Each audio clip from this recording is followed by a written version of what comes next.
Eh bien, bonjour à tous ceux qui me font l'honneur de regarder cette vidéo. Je suis toujours heureux de pouvoir partager avec vous ce que Dieu m'a mis sur le cœur. Aujourd'hui, j'aimerais partager un certain nombre de choses suite à la lecture d'un livre que je vous recommande, qui s'appelle Connaître Dieu de James Baker. Donc c'est un livre qui date des années 80, mais qui est tout à fait pertinent aujourd'hui. Je suis largement inspiré dans le message que j'aimerais vous apporter aujourd'hui. N'hésitez pas à le lire si vous voulez aller bien plus loin que ce que je vais dire. C'est un livre qui est vraiment, pour moi, un des meilleurs sur le sujet. J'ai fait un rêve. Alors, vous savez que un homme bien plus illustre que moi a dit I have a dream il y a quelques années, quelques décennies.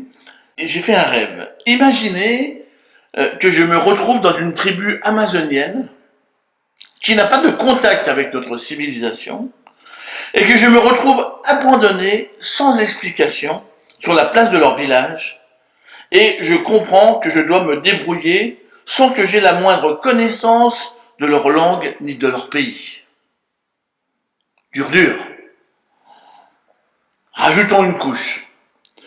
Une voix, venant de je sais où, dit « Philippe, tu ne pourras pas repartir et tu devras vivre pour toujours dans ce pays. »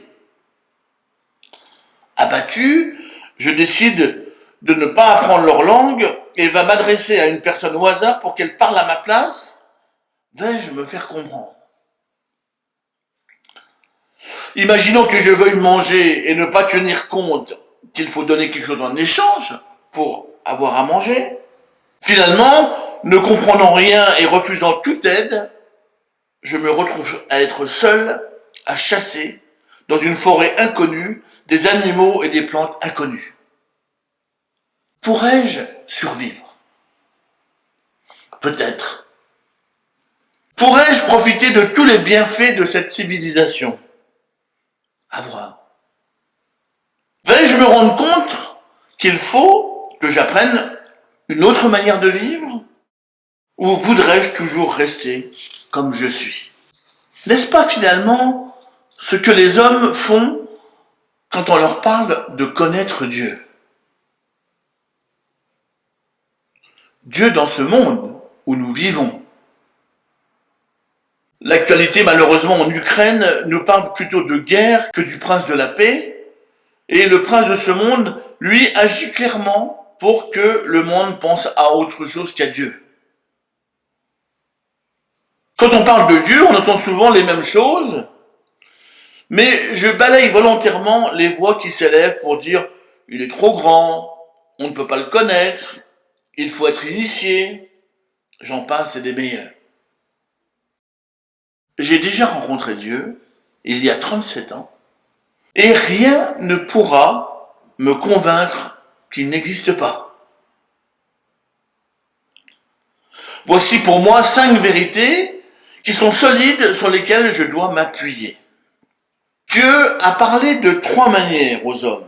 D'abord par la nature, puis la conscience, et enfin par sa parole. Deuxièmement, Dieu est pour moi le maître de ce monde, il le gouverne comme il l'a créé, pour sa gloire, avec l'adoration des hommes et des anges qui le connaissent. Troisièmement, Dieu, au travers de Jésus, est sauveur, et seulement au travers de lui. Il nous sauve du péché et de son emprise si on croit en lui, et alors il nous adopte comme enfants et nous bénit comme tels. Quatrièmement, Dieu est un en 3 personnes. Le salut est l'œuvre de ces 3 personnes. Le Père a conçu le plan, le Fils l'a exécuté, et le Saint-Esprit travaille à la mise en pratique dans notre vie quotidienne. Et enfin, cinquièmement, devant la révélation de Dieu, il nous faut adopter une attitude de confiance et d'obéissance. C'est ce qu'on appelle la piété, qui se traduit par des prières, des louanges, une soumission et un service devant lui. Comment connaître Dieu? C'est quoi connaître Dieu? Une émotion? Un frisson dans le dos? une extase, peut-être. Une expérience intellectuelle, des voix, des visions. James Packer, dans son livre, écrit ceci.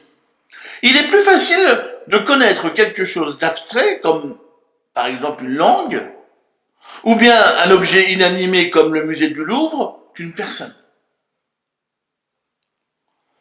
Prenons un exemple. Connaissez-vous Hervé? Hervé Ninge, membre éminent de notre assemblée, un des fondateurs de notre église. Moi qui le côtoie depuis 29 ans, je vous dirai qu'il est d'origine arménienne auvergnate écossaise. Je m'explique. Il n'est pas avare, mais un sou est un sou. Et dès qu'il pense, à tort ou à raison, qu'il peut faire une bonne affaire, il la fait. Il est capable de discerner rapidement une situation et faire de propositions pour l'améliorer. Il n'a pas toujours le tact pour le faire, mais quand il doit vous dire quelque chose, il vous le dit. Il aime bien récupérer des pièces détachées. Pendant un moment, je ne sais pas si c'est toujours le cas, il aimait bien récupérer des pièces d'ordinateur en panne pour les assembler et en construire à nouveau. Il est de quelqu'un qui est fiable, sur qui vous pouvez compter. Quand il s'engage, il s'engage. Il est en général pertinent, pas toujours, dans ses études bibliques, messages et autres productions spirituelles. Ça va lui faire plaisir. Il est un excellent bricoleur et le résultat de ses interventions sont opérationnels, esthétiques et propres. Et enfin, il est comme moi un épicurien gourmet. Connaître Dieu, donc, signifie plus que d'avoir entendu parler de lui. Il faut vivre avec lui. Pareil, James Packer, dans son livre, écrit « Pour connaître Dieu, il faut, premièrement, être à l'écoute de sa parole et la recevoir telle que l'interprète le Saint-Esprit pour nous. Deuxièmement, être attentif à ce que la parole et les œuvres de Dieu nous révèlent de sa nature et de sa personnalité. Troisièmement, accepter de répondre à son appel et obéir à ses commandements. Quatrièmement, nous montrer reconnaissants et nous réjouir de l'amour qu'il nous a témoigné en s'approchant de nous et en nous faisant entrer dans sa divine communion. Êtes-vous un spectateur ou un voyageur? Imaginons une route dans la montagne. Le spectateur va être celui qui va s'installer en hauteur et va être le théoricien qui va décrire ce qu'il voit de la route. Elle a, de ce que je vois, 5 lacets, elle a sur certaines de ses parties des pierres, à d'autres il y a du sable, ou encore des broussailles qui barrent le chemin. Il y a certains endroits dans l'ombre, etc., etc. Le voyageur, lui, va prendre la même route et va, lui, marcher au fur et à mesure. Et s'il y a des difficultés, il devra les résoudre au fur et à mesure, parce qu'il ne les voit pas d'avance, et ne va s'en rendre compte qu'au fur et à mesure. Êtes-vous spectateur ou êtes-vous voyageur? James Packer, toujours, je le cite beaucoup parce que c'est de lui que vient beaucoup ce que j'ai à dire, écrit « Prenons enfin »,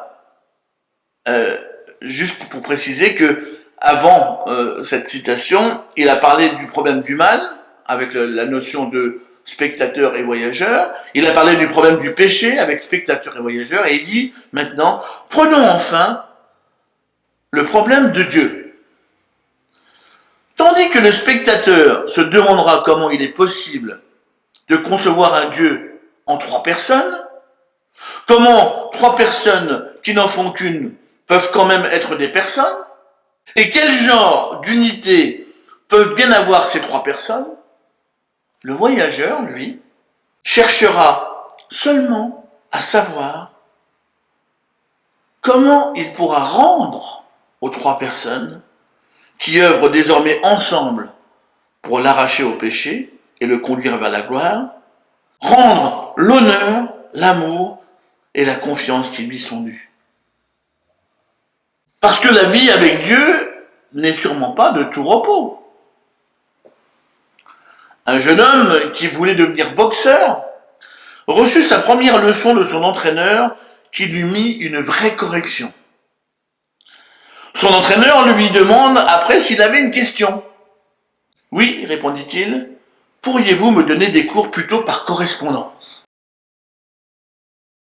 Pour la connaissance de Dieu, on peut être spectateur ou théoricien et connaître infiniment de choses sur Dieu, ou sur la piété, mais sans connaître Dieu. Le livre de Daniel va nous servir de test pour savoir si nous connaissons Dieu comme voyageurs. Premièrement, ceux qui connaissent Dieu manifestent pour lui un grand zèle. Je vais citer un certain nombre de versets. Je ne vais pas citer les références, ça va être un peu barbant. Si vous voulez les avoir, n'hésitez pas à me les demander, ou les demander à François, qui vous les enverra. Donc, ceux qui connaissent Dieu manifestent pour lui un grand zèle. Il séduira par des flatteries les traîtres de l'alliance, mais ceux du peuple qui connaîtront leur Dieu agiront avec fermeté, dit Daniel. Daniel résolut de ne pas se souiller par les mets du roi et par le vin dont le roi buvait, et il pria le chef des eunuques de ne pas l'obliger à se souiller. Lorsque Daniel sut que le décret était écrit, il se retira dans sa maison, où les fenêtres de la chambre supérieure étaient ouvertes dans la direction de Jérusalem, et 3 fois le jour, il se mettait à genoux, il priait et il louait son Dieu comme il le faisait auparavant. Alors ces hommes entrèrent tumultueusement et trouvèrent Daniel qui priait et invoquait son Dieu. Ceux qui connaissent Dieu manifestent pour lui un grand zèle. Deuxièmement, ceux qui connaissent Dieu ont de lui une très haute opinion. Dieu est le meilleur, n'est-ce pas? Il est le maître du temps et des circonstances. Avant ma conversion, je croyais que Dieu et le diable étaient de même force. Alors que Dieu est tout puissant et le diable une créature. Qu'est-ce que je pouvais être bête? Aujourd'hui, quelle opinion ai-je de Dieu? Cette haute opinion est-elle constante dans ma vie? Tout le livre de Daniel le présente ainsi. Le Très-Haut domine sur le règne des hommes, qu'il le donne à qui lui plaît, et qu'il élève le plus vif des hommes. Je prie l'Éternel mon Dieu, et je lui fis cette confession. Seigneur, Dieu grand et redoutable, toi qui gardes ton alliance et qui fais miséricorde à ceux qui t'aiment et qui observent tes commandements. À toi, Seigneur, est la justice, et à nous la confusion de face. En ce jour, aux hommes de Juda, aux habitants de Jérusalem et à tout Israël, à ceux qui sont près, à ceux qui sont loin, dans tous les pays où tu les as chassés à cause des infidélités dont ils se sont rendus coupables envers toi. Auprès du Seigneur notre Dieu, la miséricorde et le pardon, car nous avons été rebelles envers lui. Troisièmement, ceux qui connaissent Dieu témoigne pour sa cause d'une grande hardiesse. Nous avons bien en tête la vie de Daniel, on vient d'en parler, et de ses amis. Mais il y a bien d'autres exemples dans l'Écriture. Pierre et les apôtres répondirent, il faut obéir à Dieu plutôt qu'aux hommes. Je suppose que ces paroles de Actes 5, 29 se passent de commentaires. Mais je ne fais pour moi-même aucun cas de ma vie comme si elle m'était précieuse, pourvu que j'accomplisse ma course avec joie et le ministère que j'ai reçu du Seigneur Jésus d'annoncer la bonne nouvelle de la grâce de Dieu. Je ne vous précise pas qui a prononcé ces paroles en Acte 20. Et voici un témoin un peu moins connu. À l'entrée de ce saint vieillard dans l'amphithéâtre, tous les chrétiens présents entendirent une voix mystérieuse qui disait « Courage, Polycarpe !» Polycarpe était disciple de Jean et évêque de Smyrne. « Combat en homme de cœur !» Le proconsul lui demanda « Es-tu Polycarpe ?»« Oui, je le suis. »« Aie pitié de tes cheveux blancs, maudis le Christ et tu seras libre. » Il y a 86 ans que je le sers, et il ne m'a fait que du bien.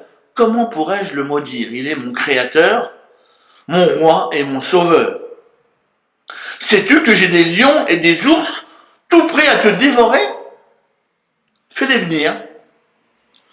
Puisque tu te moques de bêtes féroces, je te ferai brûler. Je ne crains que le feu qui brûle les impies et ne s'éteint jamais. Fais venir tes bêtes, allume le feu, je suis prêt à tout. De toutes parts, dans l'amphithéâtre, la foule sanguinaire s'écrie. Il est digne de mort, Polycarpe au lion. Mais les combats des bêtes féroces étaient déjà achevés, et on arrêta qu'il serait brûlé vif. Comme les bourreaux se préparaient à l'attacher sur le bûcher, il leur dit « C'est inutile, laissez-moi libre, le ciel m'aidera. » Le saint lève les yeux au ciel et prie. Tout à coup, la flamme l'environne et s'élève par-dessus sa tête, mais sans lui faire aucun mal, pendant qu'un parfum délicieux embaume les spectateurs. À cette vue, les bourreaux lui percent le cœur avec une épée. C'était le 25 avril 167. C'est raconté par l'abbé Jo dans La vie des saints pour tous les jours. Ceux qui connaissent Dieu ont un grand zèle pour lui. Quatrièmement, ceux qui connaissent Dieu trouvent en lui une pleine satisfaction. Car en lui, nous avons la vie, le mouvement et l'être, dit Paul dans Acte 17. Car en lui, vous avez été comblés de toutes les richesses qui concernent la parole et la connaissance. 1 Corinthiens 1, verset 5. Il n'y a plus de condamnation. J'ai l'assurance que rien ne peut me séparer de l'amour de Dieu. Romains 8. La vie, pour qu'elle soit bien vécue, doit avoir un but suffisamment important. Jean 17, verset 3 nous dit « Or la vie éternelle, c'est qu'ils te connaissent, toi, le seul vrai Dieu, et celui que tu as envoyé, Jésus-Christ. » Pour connaître une personne, il faut remplir plusieurs critères.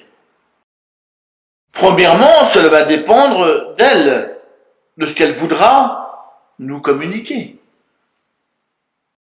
On peut côtoyer une personne longtemps sans savoir ou sans qu'elle veuille se dévoiler. Avec Dieu, pas de problème. C'est lui qui veut nous rencontrer. C'est lui qui se révèle à nous. C'est lui qui nous rappelle quand nous ne venons pas à ces rendez-vous. Il est le plus illustre personnage que je puisse rencontrer et pourtant bien souvent. Je ne fais aucun cas de sa personne, je ne m'occupe que d'autre chose, je suis préoccupé par d'autres tâches. Oh, je lui réclame son aide, mais s'il ne me répond pas, je commence à râler. Pour qui je me prends? Pour qui? Deuxièmement, cela va demander un engagement personnel de connaître une personne. Avec notre intelligence, avec notre volonté, avec nos sentiments, par exemple notre réaction aux victoires, aux vicissitudes de la cause de Dieu, être peiné face à notre péché, ou face à la maltraitance de la cause de Dieu. Un autre élément, c'est voir souvent cette personne. Prendre ses intérêts à cœur. Être prêt à partager ses désirs et ses joies. Est-ce que c'est de cette manière que je veux connaître Dieu? Troisièmement, c'est une question de grâce. Sans cette grâce, on ne peut s'approcher de lui. C'est lui qui nous conduit à sa connaissance et nous révèle son amour. Mais à présent que vous avez connu Dieu, dit Galates 4, verset 9, ou plutôt que vous avez été connus de Dieu, comment retournez-vous à ces faibles et pauvres rudiments auxquels de nouveau vous voulez vous asservir encore? L'Éternel dit à Moïse, je ferai ce que tu me demandes, car tu as trouvé grâce à mes yeux, et je te connais par ton nom. Exode 33. Je suis le bon berger, je connais mes brebis, et elles me connaissent. Comme le Père me connaît, et comme je connais le Père, et je donne ma vie pour mes brebis. Jean 10. Mes brebis entendent ma voix, et je les connais, et elles me suivent. Je leur donne la vie éternelle, et elles ne périront jamais, et personne ne les ravira de ma main. Toujours Jean 10. Je conclus. Dieu me connaît, je suis l'objet de ses pensées, c'est de lui que dépend ce que je peux connaître. Son attention envers moi ne se relâche jamais. La Bible utilise des images pour mieux nous enseigner sur la connaissance de Dieu. La Bible nous dit qu'on peut connaître Dieu comme un fils connaît son père, comme une femme connaît son mari, comme un sujet connaît son roi, comme une brebis connaît son berger. Il nous lance une invitation à le connaître de ces différentes façons. Que vais-je faire de cette invitation? Merci de votre attention.